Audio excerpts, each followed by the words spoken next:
अक्टूबर 1856 आज से लगभग 170 साल पहले लिखी गई इस चिट्ठी में सावित्रीबाई फुले अपने साथी ज्योतिबा फुले को लिखती हैं, इतने उतार चढ़ाव के बाद अब लगता है मेरी सेहत पूरी तरह ठीक हो गई है। पूरी तरह स्वस्थ होते ही मैं पुणे आ जाऊंगी।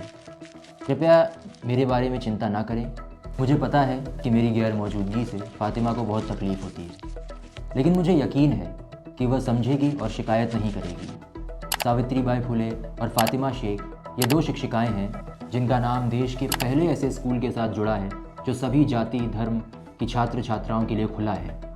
उस समय की जाति व्यवस्था महिलाओं और तथाकथित नीची जातियों को पढ़ने की अनुमति नहीं देती थी। इस व्यवस्था के खिलाफ संघर्ष में ज्योतिबा और सावित्रीबाई फुले के साथ मुंशी गफ्फार बेग, उस्मान शेख और उनकी बहन फातिमा शेख साथ खड़े थे। उस्मान और फातिमा के घर के एक छोटे से कमरे में ही पहला स्कूल खोला गया था, लेकिन पिछले साल 9 जनवरी के आसपास एक नया विवाद खड़ा हुआ।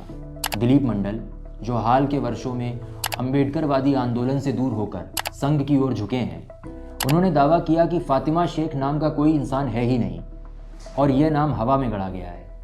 इस दावे में कोई सच्चाई नहीं है, लेकिन यह ज़रूर दिखाता है कि जाति व्यवस्था के खिलाफ दलित शूद्र समुदाय के संघर्ष की विरासत और उसमें मुस्लिम समाज की साझेदारी कुछ लोगों को परेशान करने वाली सच्चाई है।